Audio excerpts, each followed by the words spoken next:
किसी ने बड़े कमाल की बात कही है कि क्रोध और आंधी दोनों एक समान है। जब रुक जाते हैं तब पता चलता है हमें किस चीज का कितना कितना नुकसान है। हेलो दोस्तों, कैसे हैं आप सब? उम्मीद करता हूँ सब बढ़िया होंगे। मैं अनु एक बार फिर से आप सभी का वेलकम करता हूँ रॉयल अनु में। दोस्तों, हर रोज की तरह आपके लिए लेकर आया हूँ एक और लाइफ लर्निंग स्टोरी। आज की लाइफ लर्निंग स्टोरी है उन लोगों के लिए जो स्वभाव से गुस्सैले होते हैं, चिड़चिड़े होते हैं, जो दूसरों से हमेशा ईर्ष्या करते हैं। सो दोस्तों, चलिए स्टोरी की शुरुआत करते हैं। बट बिफोर, चैनल को सब्सक्राइब, वीडियो को लाइक एंड शेयर करना ना भूलें। सो दोस्तों, चलो चलें स्टोरी की शुरुआत करें। दोस्तों, एक बार एक संत अपने आश्रम में बैठे हुए थे।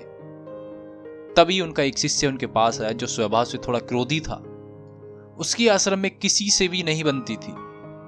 वह हमेशा लोगों से ईर्ष्या करता और हमेशा उन लोगों से लड़ता रहता था। एक दिन वह खुद ही अपने इस व्यवहार से परेशान आ गया। उसने इन सब चीजों से निजात पाने की सोची और वह इतना सोचकर वह गुरुजी के पास गया। उसने गुरुजी को प्रणाम किया और बोला कि गुरुजी, आपका व्यवहार इतना मधुर और इतना अच्छा है।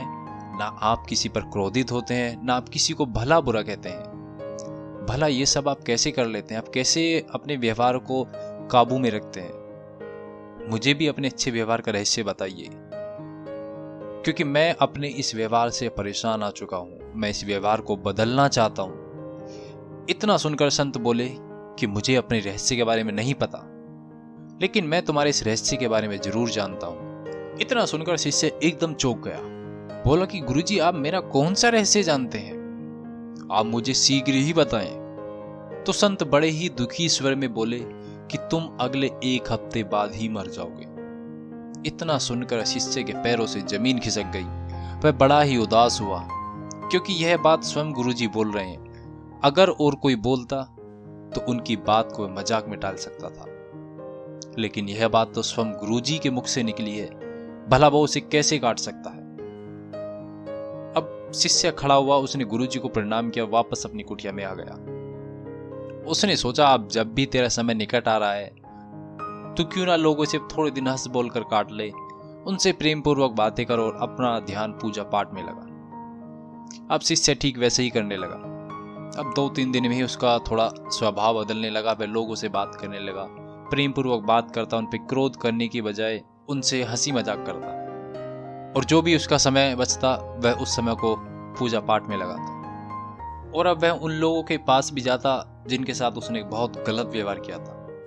वह उनसे माफी मांगता और प्रेम पूर्वक बातें करता। इसी बीच संत भी अपने उस शिष्य पर पूरा ध्यान रखे हुए थे। उसकी हर एक एक्टिविटी को देखते रहते थे।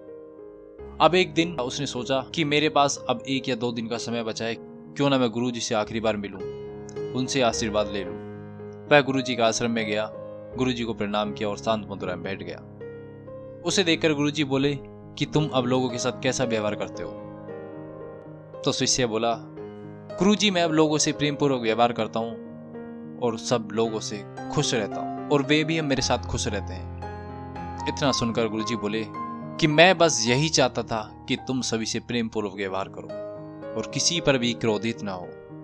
रही तुम्हारी मरने की बात, वो तो ऊपर वाला ही जानता है। मैं कौन होता हूं तुम्हारे भविष्य को निश्चित करने वाला? जो ऊपर वाले ने लिखा है वही होकर रहेगा। रही मेरी बात, जो मैंने कहा था कि तुम 1 हफ्ते में मरने वाले हो, वो मैं तुम्हें डराकर तुम्हारा व्यवहार बदलना चाहता था। लोगों के प्रति तुम्हारा व्यवहार अच्छा रहे, और देखो अब तुम्हारा व्यवहार पूरी तरह बदल चुका है। दोस्तों, क्रोध हमारे विनाश का सबसे बड़ा कारण है। क्रोध में पता नहीं हम किस किस को क्या क्या बोल देते हैं, और जब क्रोध शांत होता है तब हमें मालूम होता है कि इस क्रोध ने हमारा कितना कितना नुकसान किया है। और कभी कभी क्रोध में आकर हम अपने को भी पराय कर देते हैं। इसलिए अपने क्रोध पर काबू करना सीखिए और लोगों के साथ प्रेम पूर्वक व्यवहार करें, क्योंकि आपको ऊपर वाले ने इस धरती पर भेजा है जन्म देकर। तो इस जीवन का आनंद लीजिए और लोगों की मदद कीजिए। सो दोस्तों, आज की लाइफ लर्निंग स्टोरी में बस इतना ही। जल्द ही मिलते हैं एक और लाइफ लर्निंग स्टोरी के साथ। तब तक के लिए कर दिखाओ कुछ ऐसा हर कोई बनना चाहे, सिर्फ आपके जैसा।